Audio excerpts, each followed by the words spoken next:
Patrick Reed is suing Brandel Chamblee and the Golf Channel for $750 million for defamation. Does he have a point? In this episode of Big Boy Pants Golf, we're going to review a few of the episodes that Brandel Chamblee has commented on Patrick Reed. First off, let's check out this Golf Channel video. So again, this video is courtesy of the Golf Channel, where Brandel Chamblee weighs in on Patrick Reed taking a drop in the third round of the 2021 Farmers Insurance Open. There's a little bit of a plot twist later, so just keep in mind all the vitriol that Brandel Chamblee has for Patrick Reed for during lift, clean, and place rules, where the day before it was raining and it was still sopping wet course conditions. Patrick Reed approaches his ball, which, as per the TV coverage, bounces, but he doesn't know that. He goes to the closest marshal, asks her if the ball bounced. She said she didn't see a bounce.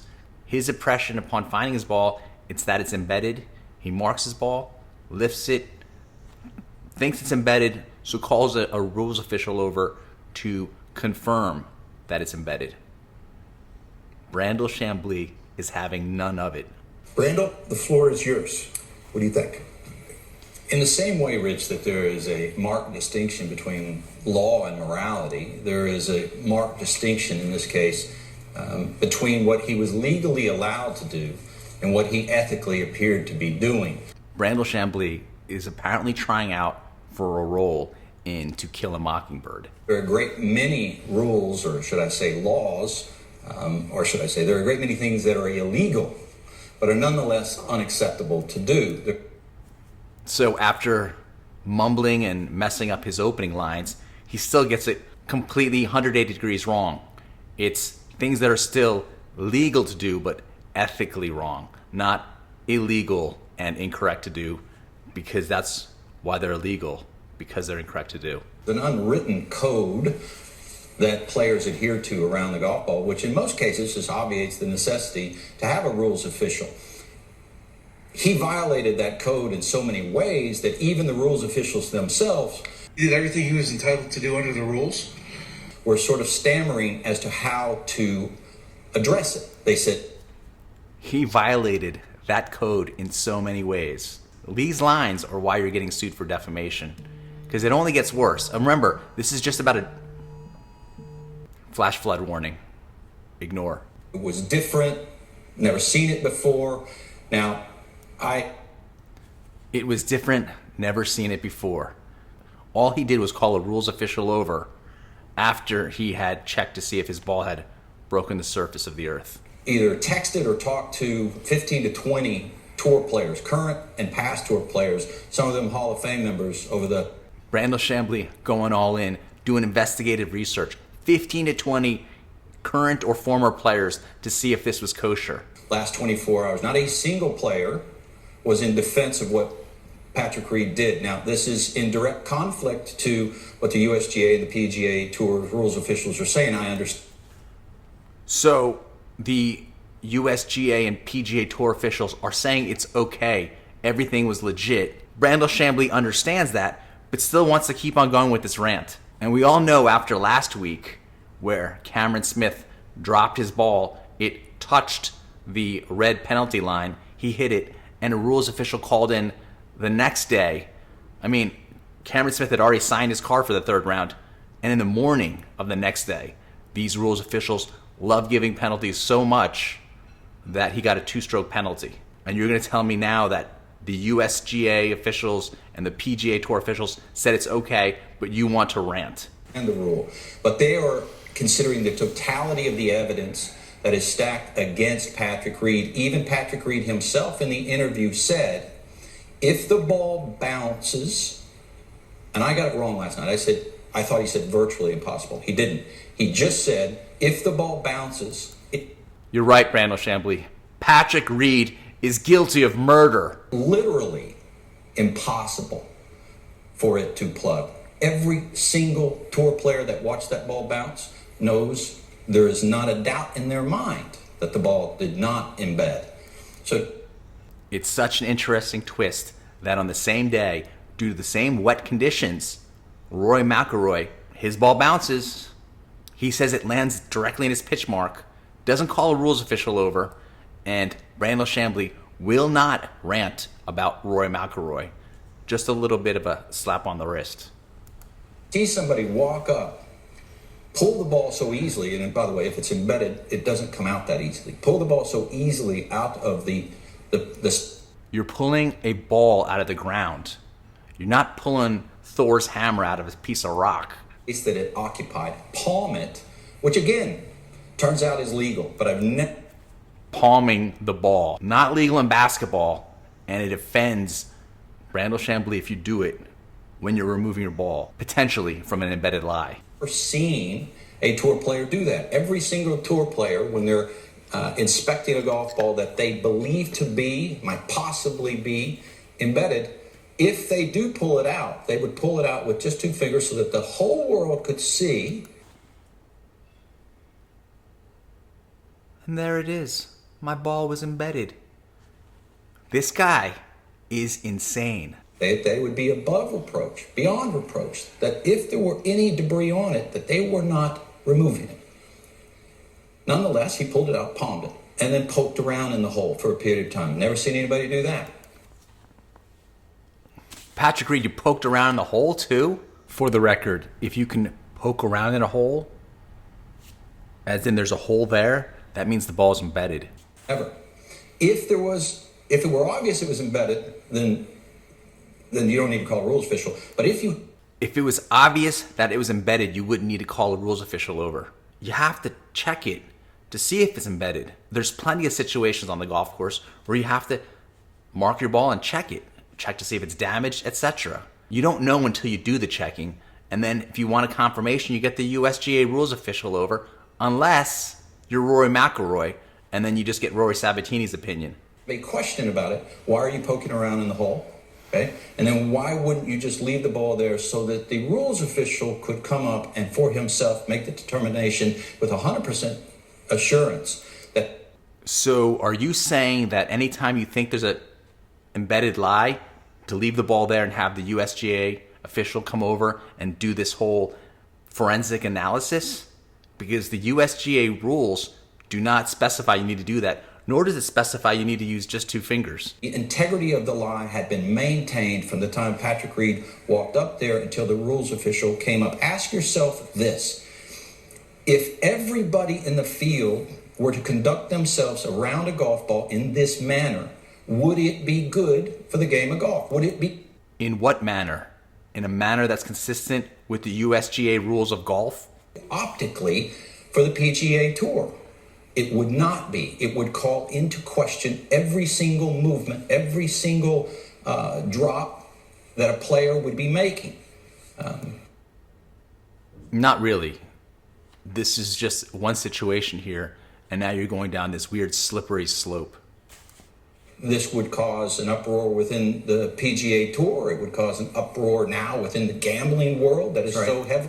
We need to protect the gambling world. Involved in the PGA Tour. So while, again, this may be copacetic with the law, it did not pass optics.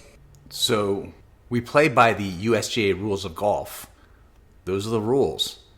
It's not about optics. It's just following what the rules tell you to do. There are a lot of rules that optically seem stupid. For example, when you drop your ball on a slope and it stays in place, and now it's in play and you haven't addressed it and it rolls back in the water, more strokes, more penalty, that optically looks ridiculous. Here is Rory stating that his ball embedded despite the fact that it bounced and despite the fact that Brandel Chamblee says it's basically impossible to embed if your ball bounces. Again, courtesy of the Golf Channel. Roy was just wondering, were you by any chance informed about the PGA Tour statement that went out about your incident Saturday? Yeah, well, I just was informed of it. No, I didn't know about it until I just signed my car. Rory McIlroy has perma-surprised eyebrows. He's always surprised. And what is it?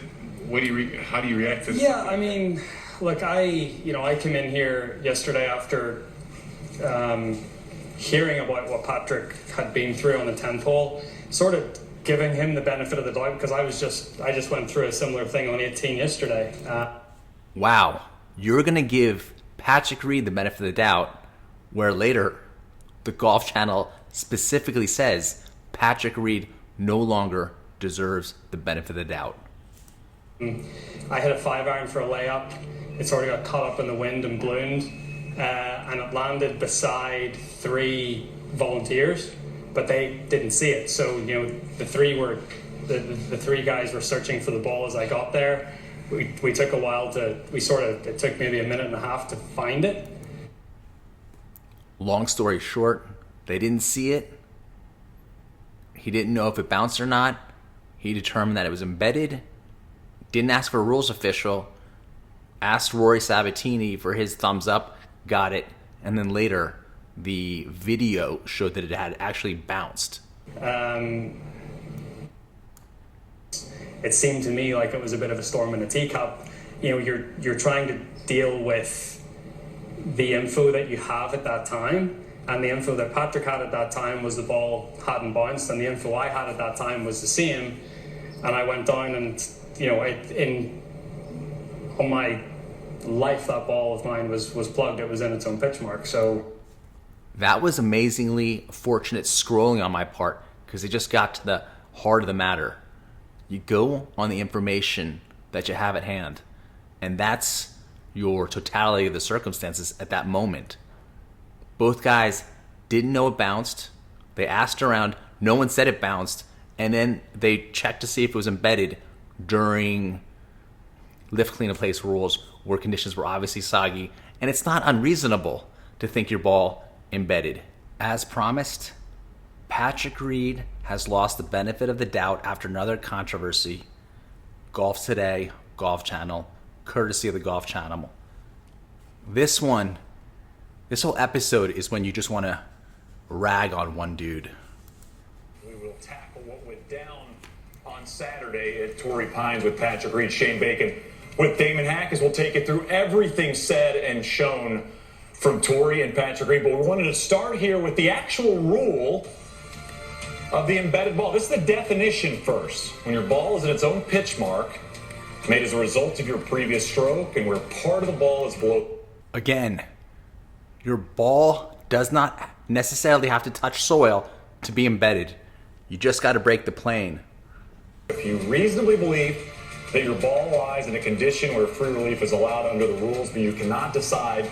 If you reasonably believe it was lift, clean, place, wet, soppy conditions. He asked if anyone had seen it bounce. The person closest to the ball, the marshal who marked it, said she didn't see it bounce. So under normal, typical, wet, soppy conditions, you're going to check to see if your ball's embedded. See, it bounces. And then Patrick approaches the ball and starts a conversation with a volunteer. No, she didn't see it bounce. It's a reasonable belief at that point to think maybe the ball's embedded. Hey guys, I'm gonna check it. They said it didn't bounce. Tells his playing partners that he's going to check it because, as per the volunteer, it didn't bounce. Oh, it's official. Nice. Does anyone see him palming the ball? You can put this right here for now so don't touch it. I don't see him poking a hole or poking the hole or cleaning the ball off. He's actually being pretty careful to make sure that the ball is in the same condition in terms of having any type of mud on it.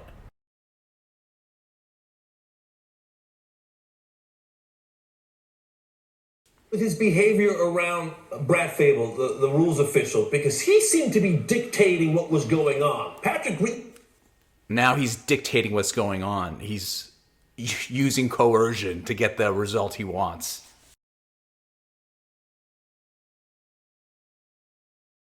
They said it didn't bounce, and so I checked it, and I believe it broke ground, but I'm gonna let you make that call. I believe it broke ground, but I'm going to let you make that call. That's what Patrick Reed says to the official. Seemed very cordial and friendly to me. What are you talking about? Embedded ball.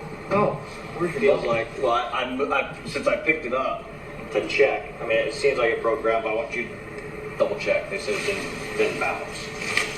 You mind if I stick your There finger you in go. it? That'd be the only way you'd be able to check, isn't it? Yeah. Does it seem like Patrick Reed was dictating what was going on? Yeah, I feel a lip on it. See? Yeah, I mean, I thought so, but The rules official feels a lip. The only way to feel in that situation with the rough is to put your hand in there. I wanted to double check. Yeah. Yeah. So does that tee go, where does that tee go? You On get it? one club length from that hole. From the hole. Used to be closer. So Patrick Reed makes his par, but the story doesn't end there. It becomes a social media firestorm. Yeah, I mean, Because of Golf Today and the Golf Channel, it becomes a media firestorm. everybody talking about it, everybody questioning what he did. A lot of decisions will unfold, a whole bunch of that. Before we dive into our thoughts on it, we do want to hear from everybody involved in that situation following the round. As you know, if the ball bounces, I mean, it's literally impossible for the ball to plug at that point. That's what Brandle's referring to, that it's literally impossible if it bounces. But as we've seen, Rory's ball bounced, and he said it was embedded. Very wet stopping conditions. Who are we to judge? He hit a second shot. He got to about 10 yards. I have video evidence. He had got to about 10 yards of the ball. He asked a volunteer that was standing right there if it bounced. The volunteer said it did not. He then went down. He marked his ball. He was entitled to lift it. Brandel Chamblee, what did he do wrong? And then he called for a referee. He let his fellow competitors know that he was going to lift his ball. None of them saw it bounce. Obviously, he didn't. It's on video that he didn't.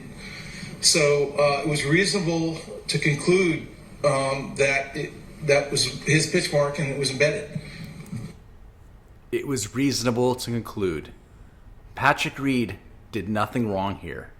And yet, Brandel Chamblee goes out of his way to use big words, many of which I'm sure he doesn't understand, to try to put Patrick Reed in the light of a cheater and doing something that's completely inappropriate.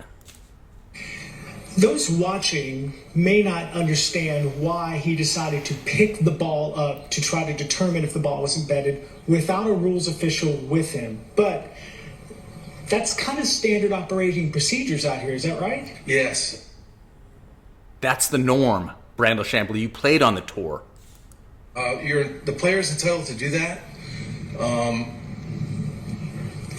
He did call for a referee after the fact, but the player's entitled to do that. He did nothing wrong. He like I said, He did nothing wrong. I'm sure this guy's flabbergasted as the senior director about the whole firestorm that basically people like Brandel Chamblee created to draw views, and they know that the controversy will get them more clicks. marked it, he lifted it, and then he called for a ruling. I watched it about a dozen times or so last night and again this morning. I'm just not comfortable with Patrick's behavior around the ball. He's uncomfortable with Patrick around the ball. That's why he's watching this a dozen times. I always thought that the golf ball, you treat it like the Hope Diamond. You treat it like a Fabergé egg, especially when it comes to an unclear situation. So right here, we're seeing Patrick kind of hovering over where he says the ball was embedded, and it's just hard to know what he's doing. Like, where is the official at this point? You know, we're supposed to take him at his word, but there's... Yes, you're supposed to take him at his word. That's the whole point of calling penalties on yourself. Golf is all about self-policing. There just seems to be smoke. I'm comfortable with smoke in the NFL and the NBA and Major League Baseball, where you're supposed to flop. You know, you steal signs, you steal plays. That's why they call things gate, spy gate, deflate gate. I'm expecting that. With golf, I want... This is Patrick Reed gate. Full clarity. Golf's about clarity.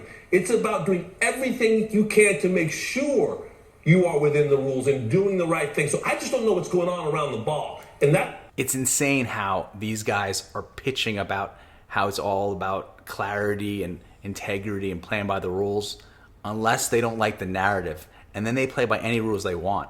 Why I'm uncomfortable with what I saw yesterday. A lot of movement around there, a long time spent as well. And there's so many things we'll touch on here. And the buzzword that we heard throughout the night into today is optics, right? And optics... The buzzword optics was brought up by your boy, Brandel Chamblee.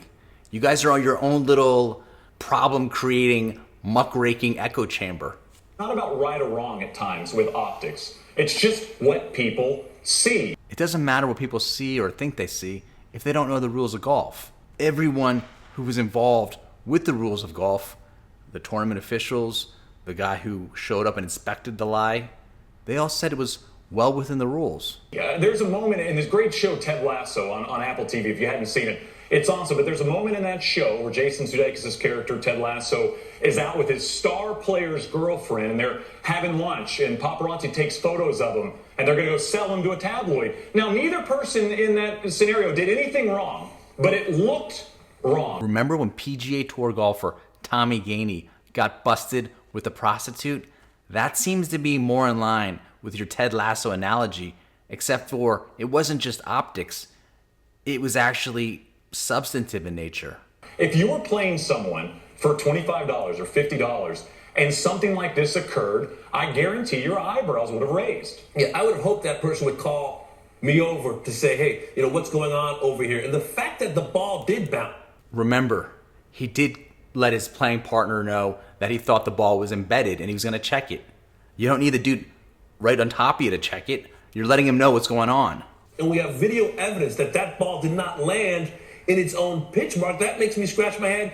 Even because Patrick even referred to that. He says, obviously, if it's not in the same pitch mark, it wouldn't have been embedded. And he asks the volunteer, and she says, no, I didn't see it bounce. But we know that it bounced. So that's not the standard. The standard is, from his perspective, what's reasonable. And it's reasonable to think it might have embedded when you hit a vertical shot that goes very much downwards as it's landing in wet, soggy conditions. What's going on here? So now we have to lean on the fact that Patrick Reed does have a history.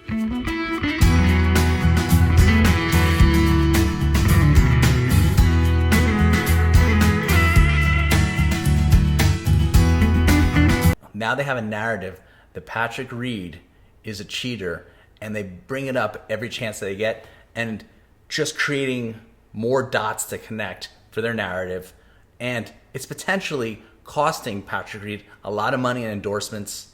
And let's see if he actually wins this defamation case, because recently we had Johnny Depp win his defamation case over Amber Heard. So maybe the threshold is a little bit lower now. To be determined.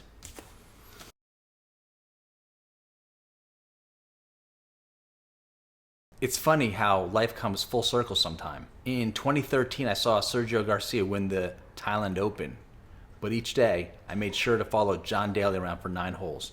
And I was basically the only person following him around for these 9 holes. One point in the round, he hits a huge drive and I'm well up ahead in the fairway, trying to always stay ahead of him. And John Daly turns to me when he reaches his ball and asks, "Did it bounce?" And I said, "No, no bounce."